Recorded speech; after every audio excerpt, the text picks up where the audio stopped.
Okay, so you've had a really intense 2 weeks. You guys have been learning for around 8 to 9 hours a day.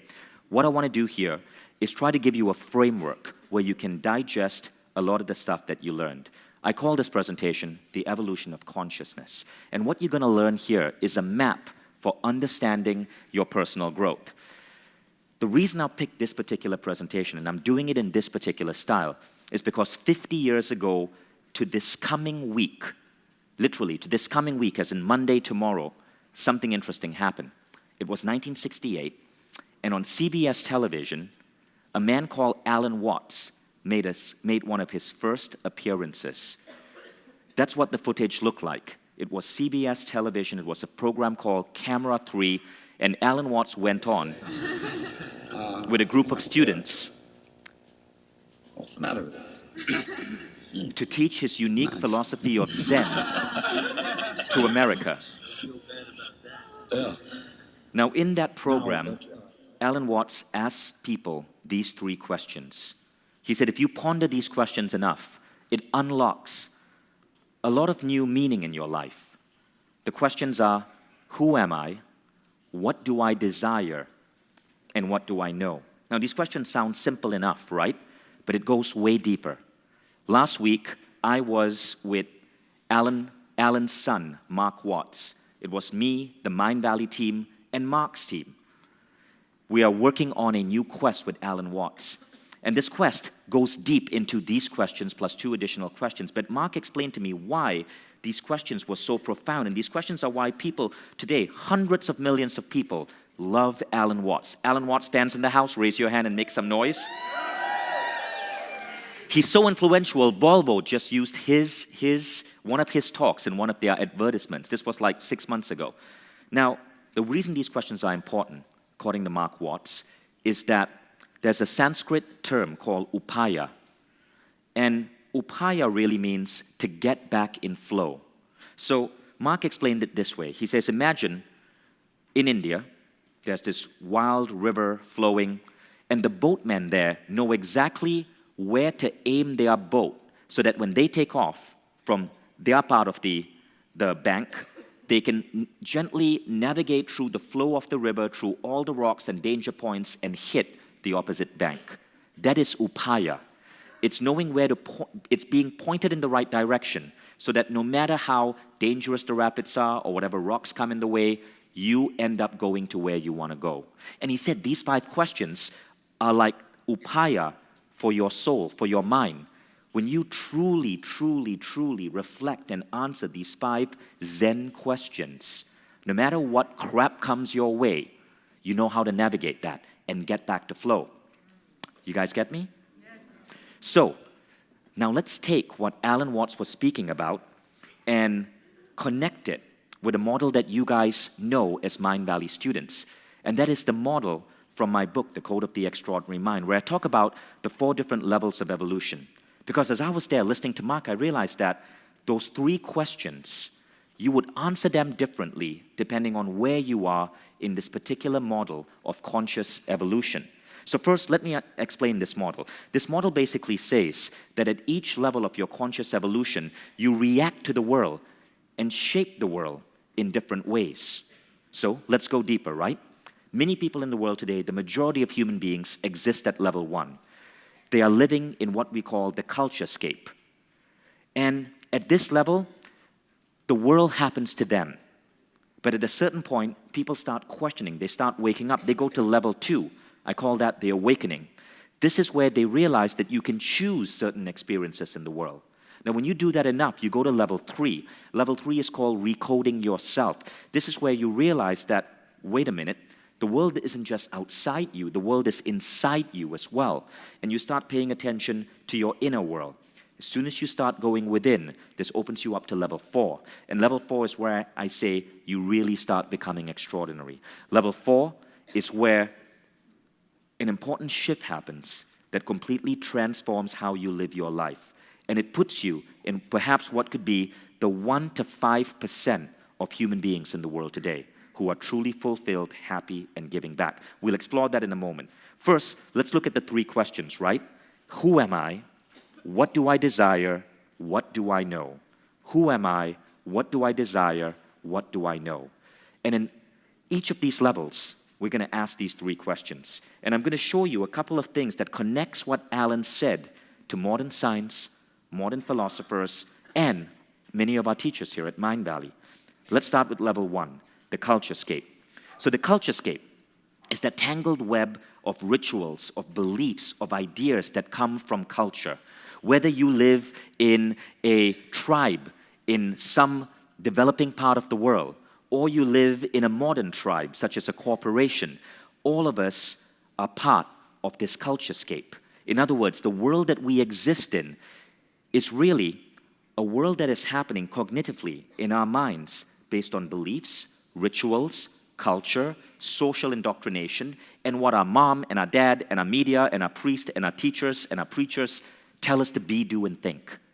That's the culturescape. But we don't see that because like a fish swimming in water, we don't realize that the rules in which we live life are not necessarily true for everyone else. They're only true for us because of our conditioning.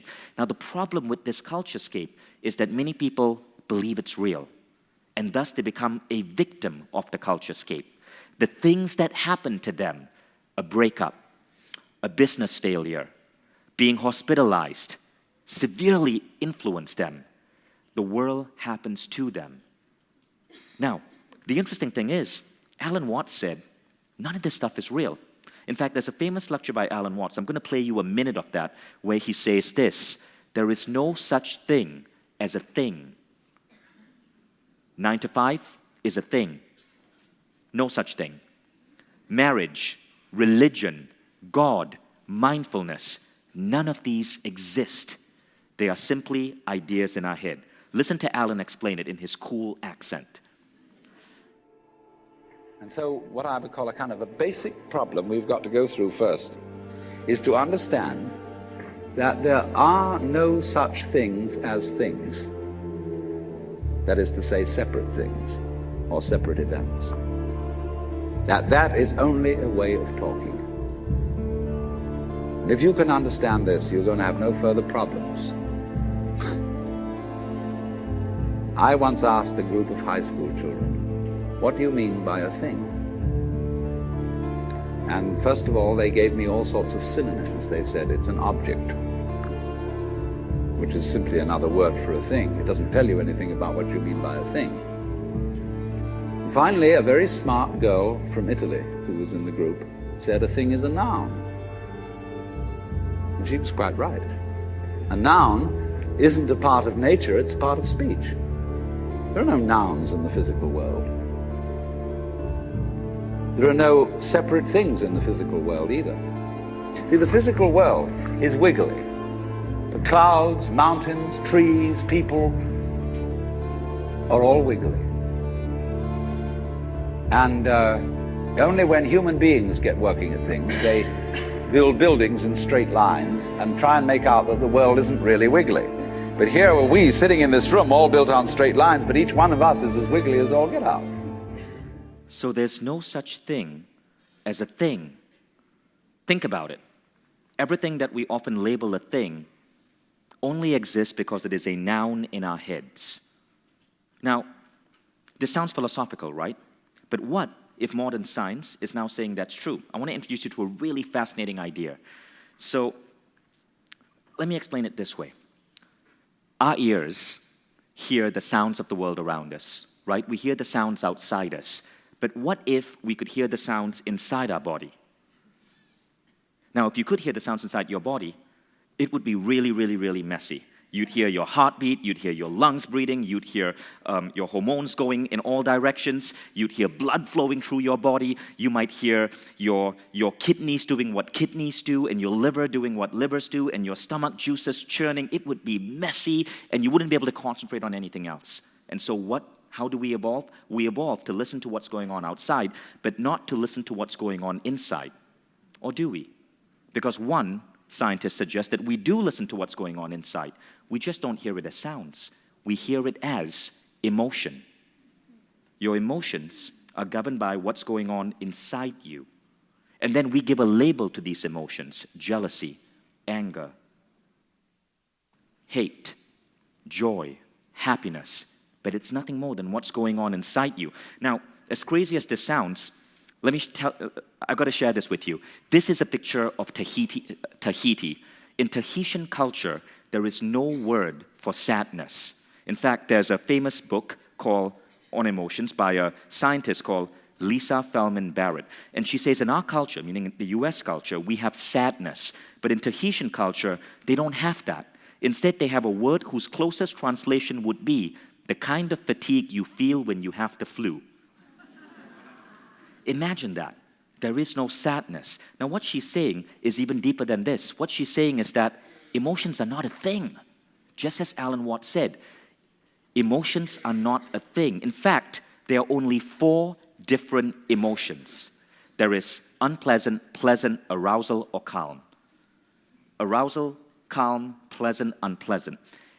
And everything we feel in the world that we give a label to is really the intersection of these 4 basic emotions, which are based on the chemistry going on in our body.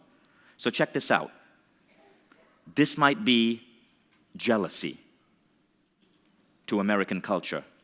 To a different culture, they might label it different. You're feeling unpleasant, more unpleasant than pleasant, but still slightly aroused by an object someone else has. Jealousy. This might be the emotions you feel on a first date. Arousal, you're feeling pleasant. A little bit of unpleasant there, you're wondering if you're doing things okay, and you're mostly jittery, so you're not so calm. All that's going on is these 4 emotions grow and shrink within our bodies, and then we give it a name, and that name defines how we experience it. Now, Lisa Barrett goes on to say this. She says, if you know the word for an emotion, if you hear the word often, then it becomes much more automatic. Just like driving a car, it gets triggered more easily, and you can feel it more easily. In short, would we experience jealousy if there was no English word for jealousy? Would we experience hate if there was no word for hate? It's an interesting question to ask ourselves. But this idea of a thing not being a thing goes on to everything that we do in the world. Every construct of human society that we often give a name to. So, in this first stage of consciousness, the mistake that people make is that they associate who am I with a thing. Who am I is your vocation. I'm a lawyer. I'm a doctor. I'm a meditation instructor.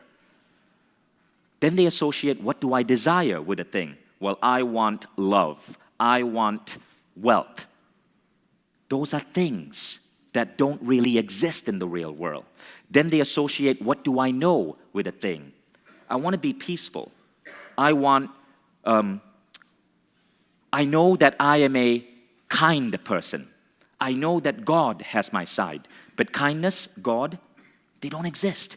They are nothing more than labels that we have given things that we have created in the culturescape.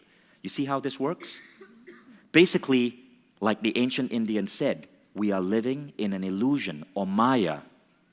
And when you go as deep into this philosophy, you start to see that illusion. And this is what happens next. You go into what is generally an awakening. You start to understand that this illusion is only there because you're blindly following the language and the culture of your forefathers and the media and the politicians and the newspapers and mom and dad. Now, this illusion is so pervasive that the words that you learn as a child determine what you see in life. So check this out. There was a study that showed that certain cultures cannot see colors the way we see them. So there was a famous podcast, and in the podcast they spoke about this phenomenon that this historian was studying, where in the ancient world there was no word for the color blue. And he asked, did people see blue 2,000 years ago? Because if you look at Homer's Iliad, right, which was written around 2,300 years ago, there is no mention of the color blue. The sea is referred to as the wine dark sea. No mention of blue. You look at ancient Chinese texts, no mention of blue. So does blue exist? So he wanted to figure this out. So he went to this tribe called the Himba tribe in Namibia. And he showed them this television screen with these green squares. And can you see the blue square? Say yes if you can see the blue square. Well, guess what? The Himba people, they could not see the blue square. They couldn't pick it out. They have no word for the color blue. But they have over a dozen words for the color green. So when he showed the Himba people this slide, they could instantly see which square was a slightly off shade of green. Can you guys see the square with the off shade of green? I like how you flip-flop, right? Yes, no. But the Himba people could instantly see that. Again, they have more words for the color green, less words for the color blue. Now, it's the same with Russian speakers. Russian speakers have 2 different words for the color blue. Any Russian speakers in the house? Okay, what is shout out the 2 Russian words for the color blue? Sini and igolobloy. Something and something. But Russians have 2 words for the color blue. Scientists show that Russians are 5% better at identifying shades of blue than Americans and other English speakers, right? So the words we get used to govern what we see in the world, which raises the question, bad emotions that we feel, are we simply feeling them because our parents gave that emotion a name? Do you really see something if you don't have a word for it? Now, when you start understanding this, you start to see that we exist in a world that is filled with bullshit rules or brules. And these rules govern so many things about how life is meant to work. And so I want to introduce you to another Zen philosopher. This guy has a different take on it. And his take allowed him to do some really amazing things in the world. Listen to this Zen philosopher. When you grow up, you tend to get told that the world is the way it is, and your life is just to live your life inside the world, try not to bash into the walls too much, try to have a nice family life, have fun, save a little money. That's a very limited life. Life can be much broader once you discover one simple fact, and that is everything around you that you call life was made up by people that were no smarter than you. And you can change it. You can influence it. You can build your own things that other people can use. Once you learn that, you'll never be the same again. You guys know who that Zen philosopher is? Scream it out, right? That Zen philosopher so questioned the walls, the artificial walls of the world around us, he went to create things that you guys now carry in your pants, such as the iPhone, right? But the interesting thing is, look, listen to what he said. He said, you are told not to bash into the walls too much. But pretty soon you realize that all of these rules were made up by people no smarter than you, and you can question them, you can challenge them, you can build your own things that people can use. And that's where, at this stage of awakening, questioning starts entering your mind.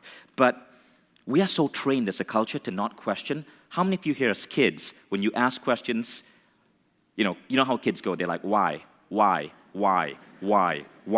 your parents are always going to say, because I told you so. And so we're trained to not ask these questions. At level 2, though, you start going back to that childhood nature of questioning. You start realizing the world is bendable. You don't like the 9 to 5, great. You start your own company or you introduce flexi time. You don't like religion, no problem. You join Mindvalley and just learn from spiritual teachers. Life can happen to you or life can happen from you. And at this world, at this level, life is emerging from you. You are creating the world as you want to see it. You don't like the university system, you create Mindvalley U. You don't like the way mobile phones work, you create the iPhone. Now, it doesn't have to be something as big as that. It could be the way you hack your education. It could be the way you start your business. It could be the way you told your parents that you were not going to blindly follow their fundamentalist religious ideas, even though they had been part of your family for 300 years. You create your own rules. And this is when this great awakening starts happening. So all of us have beliefs about the world. The thing about beliefs is this, right? Your beliefs are not you. We confuse our beliefs with who we are. Rather, your beliefs possess you. All your beliefs about the world are implanted in you by society, by media, by parents, by preachers, by teachers, by religion, by dogma, by culture. And you can pluck out those beliefs. And when you start doing that, you really start questioning the rules. Michael Beckwith said it best yesterday. He said this, the world as you see it is an artifact of a previously held point of view. Your eyes are always looking at the past. Everything we see in this room, as we get out of this room, as we go home, as we survive in the world, as we go to our jobs, it's looking at artifacts of the past. And at this level, the level of awakening, you come to see that. And so you're constantly thinking about how can you create a new world that suits how you want to live life. And so you know that thing about how thoughts create reality? At this point, it's true. And it's not the mumbo-jumbo version of your mind creating reality. Not that that's not real. Here your thoughts are actually creating reality because you are questioning the cognitive plane. You are questioning the rules and the assumptions and the cultures and the beliefs that we hold on to so tightly, thinking they are real. Many of these have hit their expiration date, but people still leave it in their fridge like sour milk. Now what you're doing is opening the refrigerator door, looking at what rules, what beliefs have hit that expiration date and discarding it, and then creating your own stuff to put in that refrigerator. Now, we come to the three questions. Who am I? What do I desire? What do I know? And you find that how you answer these questions is really, really, really different. Who am I? You may no longer be a traditional vocation. You may decide that you are a philosopher mystic, or you are a tribe builder engineer. You're creating your own vocations. What do I desire? Often you desire things that other people do not desire because their desires are coming from this rule book of the culturescape. You have your three most important questions. You have your life book. You want to create a new life for yourself. But the biggest question that really, really, really gets addressed when you hit this level is, what do I know? What do I know? Alan Watts suggests an exercise. He calls it the two list. He says, make a list, and please do this when you get home. Make a list of everything that you know because you experienced it. And then make a list of everything that you know because someone told you it was true. It's a really interesting exercise because pretty soon you understand that so many things that you think are true are only true because someone told you they were true. Somebody told you that you need to own a car. Somebody told you that you need to send your kids to school. Somebody told you that your body is going to be prone to aging. Somebody told you that obesity was in your genetics. What is it that you know that is true because you experienced it directly? And what do you know is true because you were programmed and you had a belief installed in you? That is level 2. Now the funny thing happens, right?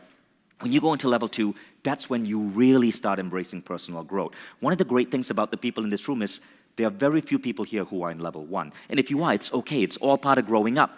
Most people in this room are at level 2. You came here because something about how Mind Valley questioned the world attracted you. And you decided to buy a ticket, get on a plane, and get your butt in that seat, right? How many of you here came here because you were drawn to something that you heard me say or that a Mind Valley teacher said that was against the rules of the culturescape? Make some noise. Awesome. Most of you are at level 2 or higher. Now, the unique thing about this room is that many of you have actually already gone to level 3. So level 3 is called recoding yourself. See, the more you start questioning the rules, ultimately, and the more you decide that you can shift the world around you, at least in the cognitive plane, what happens is that you start understanding that there is a world within you. And that world within you is as real. That spirit, that soul, the intuition within you. How many of you here have a meditation practice? Look at the number of hands, right? How many of you here believe in some form of spirituality?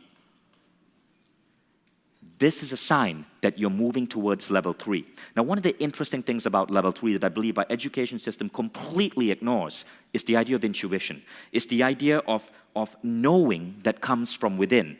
Now, Emily Fletcher, whom you saw on stage earlier, explains it best. I want to play this 2-minute video of Emily telling you what intuition is about. So intuition is one of these words that people throw around a lot, and I'm not sure how many people really are practicing or cultivating the skills to be able to hear your intuition on a daily basis. And if you ask every high performer, every super successful CEO, every entrepreneur, how did you come up with this idea? How did you know to turn right instead of turning left? And they say, it was just my intuition. I just had this feeling in my gut. And so this sort of elusive gut thing can be like, well, how do I hear it? How do I know? And so here's the reality.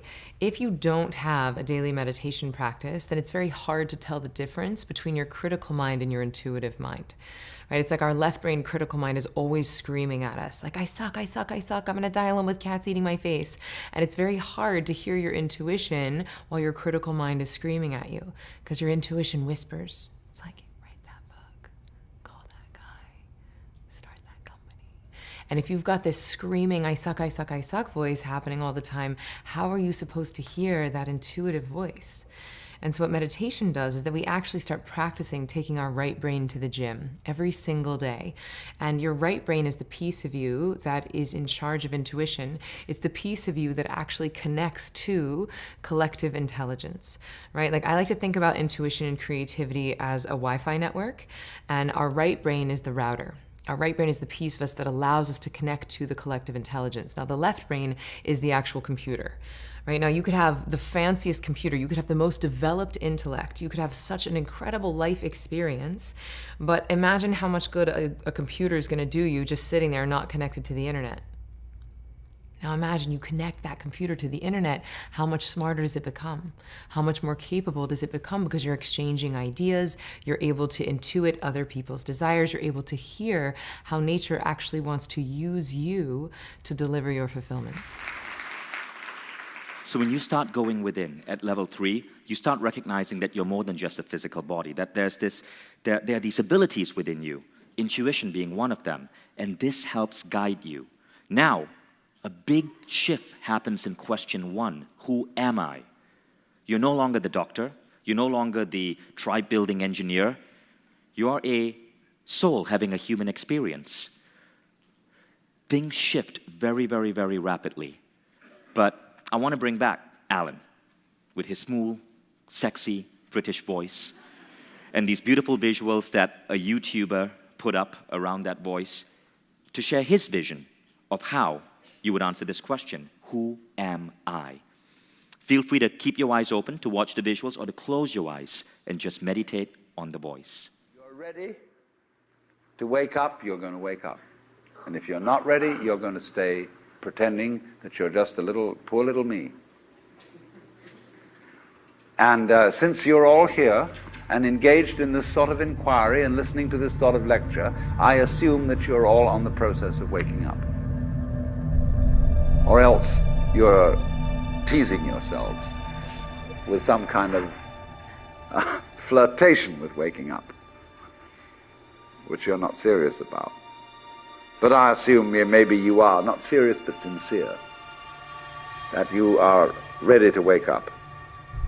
So then, when you're in the way of waking up and finding out who you really are, what you do is what the whole universe is doing at the place you call here and now. You are something the whole universe is doing in the same way that a wave is something that the whole ocean is doing. The real you is not a puppet which life pushes around. The real deep down you is the whole universe. So then, when you die, you're not going to have to put up with everlasting non-existence, because that's not an experience. A lot of people are afraid that when they die, they're going to be locked up in a dark room forever. And sort of undergo that. But one of the most interesting things in the world, this is a yoga, this is a way of realization. Try and imagine what it will be like to go to sleep and never wake up. Think about that. Children think about it. It's one of the great wonders of life. What will it be like to go to sleep and never wake up? And if you think long enough about that, something will happen to you. You will find out, among other things, that it'll pose the next question to you. What was it like to wake up after having never gone to sleep? That was when you were born. You see, you can't have an experience of nothing. Nature abhors a vacuum. So after you're dead, the only thing that can happen is the same experience, or the same sort of experience as when you were born. In other words, we all know very well that after people die, other people are born. And they're all you. Only you could only experience it one at a time. Everybody is I. You all know you are you. And wheresoever beings exist throughout all galaxies, it doesn't make any difference. You are all of them. And when they come into being, that's you coming into being. You know that very well.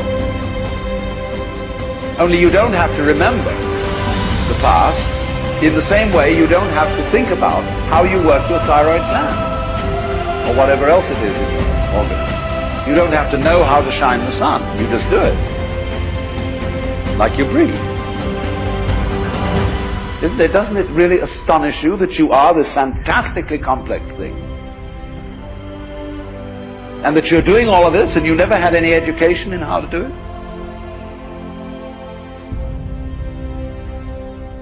Wasn't that beautiful?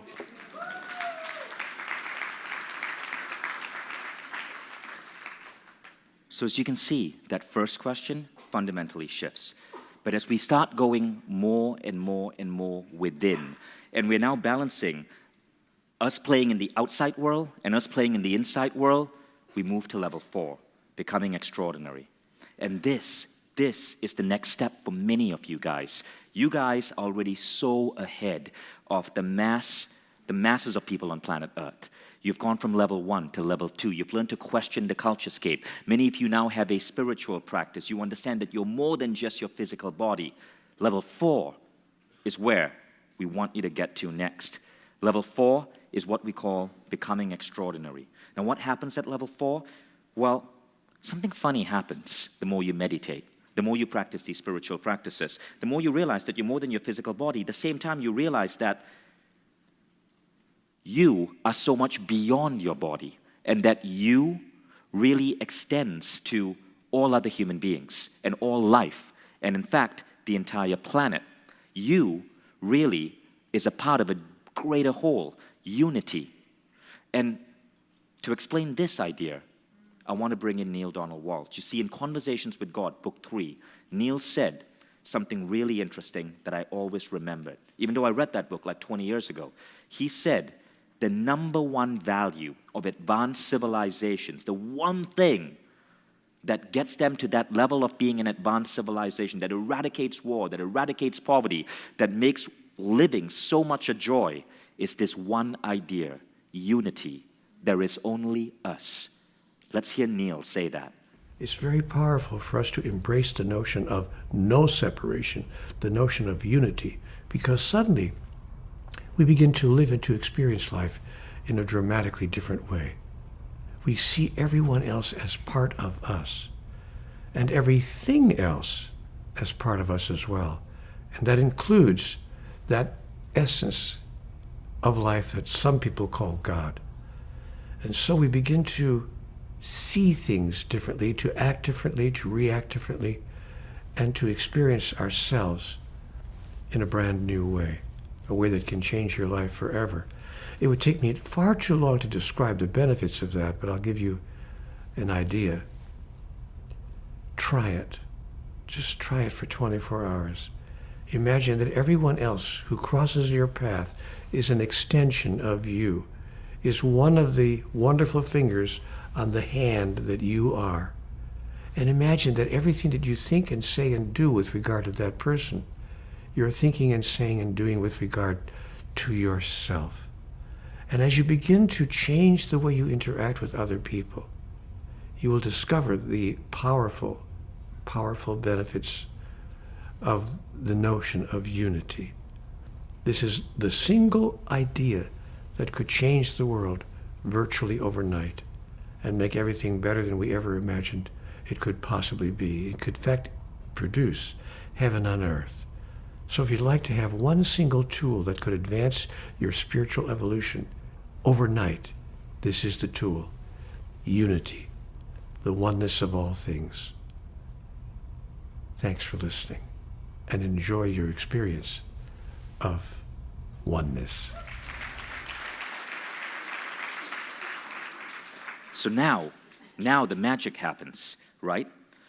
As Neale said, as we start embracing this idea of unity, we realize we are one race, the human race. We realize that how we vote, how we start a business has to start acknowledging this. We have to stop embracing politicians who try to gain votes by telling us that we are separate from other people, whether they are Britain versus Europeans or Americans versus Mexicans. We have to go for the politicians that speak of unity. It's not easy because there's a deep part of our brain, the amygdala, that has evolved to fear people who look different. It's actually part of our evolutionary bias. But as you go into level 3 and you start tapping into your soul, you learn to overwrite that. And unity is that answer. Unity should be the number one principle we teach our children. That yes, they can embrace the flag of their country, but that we really as a species need an earth flag. That we should start tossing away ideas that create separation, that one culture is better than another, or that our religion is the most efficient one, or that we are the chosen people. And the more you care, the more you expand your circle of compassion to other people in the world, something interesting happens. The greater the opportunity that the universe gives you, because this is the unique quality of level 4. I call it inspiration leading to intention. See, at level 1 and level 2, you have goals. And I heard someone earlier here ask Deborah King, say, I have a problem, I don't have any goals. I'll explain what's going on there. At level 1 and level 2, our society teaches us to have goals. We have a checklist. I want to get this good job. I want to have this much saved for retirement. I want to travel the world. We have goals. But these goals are coming from the culturescape.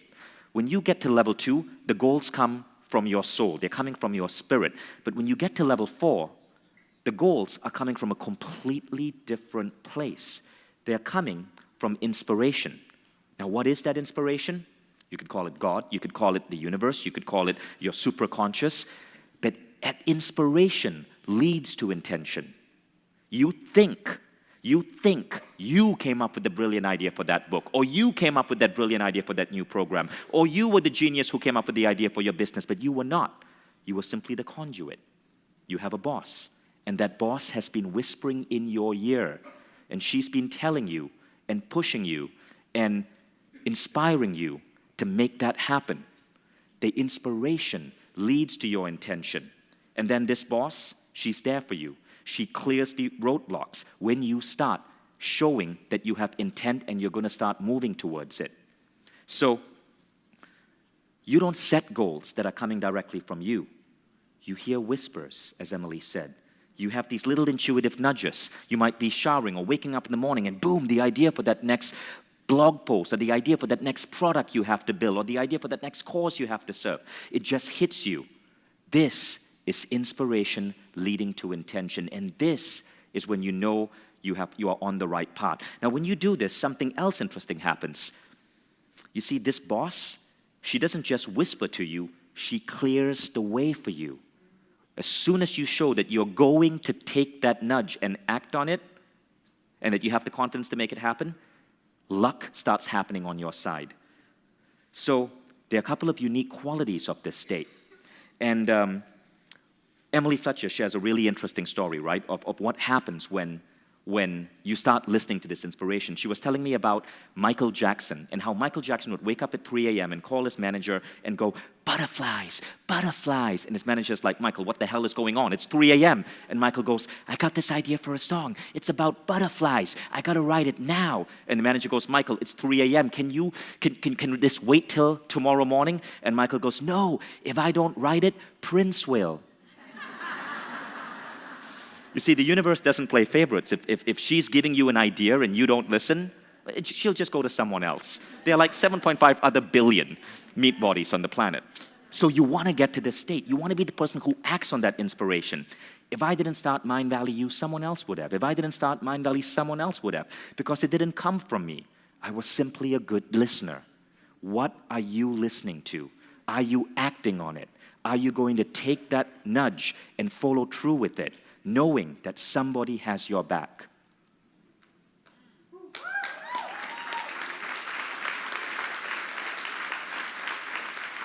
So when you get to this state, there are a couple of different qualities that start emerging, right? I wrote about this in my book. I basically said that we are particles of God having a human experience. We are a particle of God, and I call it a Godicle.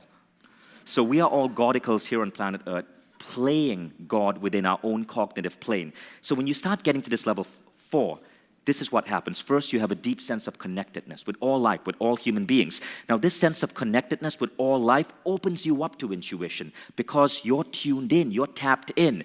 Third, this intuition gives you inspiration, and this inspiration leads to your intention. And fourth, because you are following through on inspired ideas, luck is on your side. Your boss clears the way for you. So when I think of myself as an entrepreneur, it's kind of a conflicting thought because I don't feel I run Mindvalley. I feel I work for Mindvalley. I feel I'm taking marching orders from a higher power that nudges me in terms of what to do.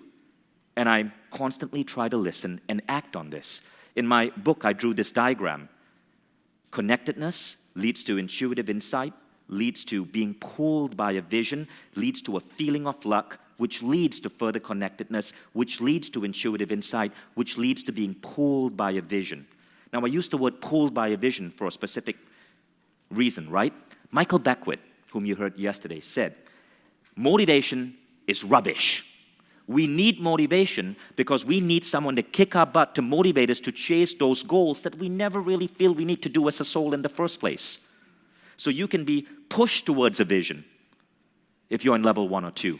But when you get to this level, you don't need motivation. You are pulled by a vision.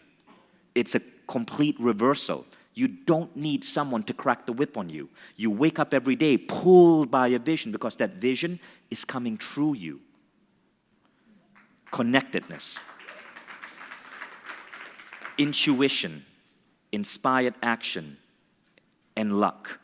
So when we talk about people who seem lucky, who seem to have it all, when we talk about the people who are tapped in, the great artists, the great musicians, the great authors, the great entrepreneurs, luck seems on their side. But really, now you know a formula to get there. You have that boss, and you're listening to that inspired action. So you have these 4 qualities of the state. Now, when you know this, you understand how to make a dent in the universe. This is where it gets really interesting. So think of that circle as the culturescape, and think of the dots as everyone else. Every now and then, one of you starts gravitating towards the edges of the circle. And you'll be criticized. You're the misfit, you're the rebel, you're the troublemaker. Criticized by your family, or your corporation, or your society. You can't do that. You can't play too close to the edges. But then, you follow that inspired action, and you create something new. Remember, everything is just a thing, right? You've just created your own new thing. And you push forth the boundary of the circle. And that's the dent in the universe. And now, guess what? They label you a visionary. All of you can start using this formula to become a visionary. It's not that hard. So this is where the middle question in Alan's 3 great questions really comes true, right? What do I desire? So I was asking this when I was interviewing the Alan Watts team. And Justin, are you in the room? Please stand up, Justin. So that's Justin. Justin, run on stage with me. Justin is part of the Alan Watts team. And come up. So Justin is part of the Alan Watts team. And I'm barefoot again. But no worries, Justin. Yeah. If you follow Alan Watts, you don't need shoes. Shoes are just a thing. Can we get a mic for Justin? So I was interviewing Justin and his partner, Mariah, right? And I asked Mariah, what do you desire? And she said this. She said, look, at a certain point, there were things I wanted, but now I don't desire anything. I want to live in that space of not desiring anything because I know I want to see what the universe unfolds for me. Does that make sense to you guys? And many of you get there, and then you feel guilty. You feel, oh, I don't have goals. But there's nothing wrong with living like that if you're living a life at level 4 and truly serving. Thank you, Justin, for helping me with all the videos in here and for helping bring Alan Watts' legacy to the world. Please give him a round of applause. Thanks. You will see Justin in the new Alan Watts program. Okay? Thanks, yeah. The mission-oriented life is not just giving you meaning. It rewards you with so much more. When you think about people like Elon Musk, the great musicians, the great entrepreneurs, you often find that at some point in their life, they followed a nudge, they followed a hint. Elon, in his story, woke up one day in the middle of the night with an idea on how to create a better rocket. People like John Lennon would often see the lyrics for their greatest music in their dreams. Now, you don't have to be a Lennon or a Musk. You can be running an organic farm. You can be writing a children's book. You can decide that you want to be a full-time parent. You can still listen and do good in the world. And when you do it like that, you really, really, really start to make a massive impact. I want to play this final video for you. And I'm sure you know this lady. Listen to her closing advice. But I want to invite you.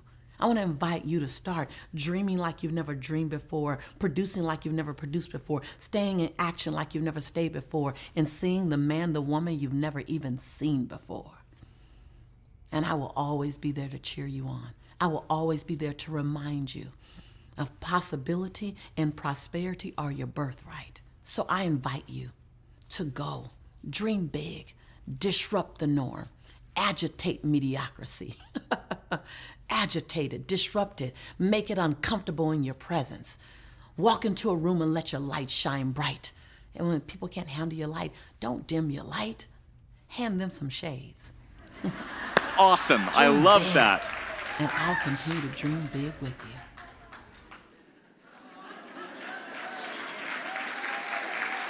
So as we wrap up today, remember, go forth, be a visionary. Don't take no for an answer. Question the rules and live life on your terms as you make a dent in the culturescape and create new things, things that truly give you joy, that you're truly excited about, that make the world better for all of us in unity. Thank you.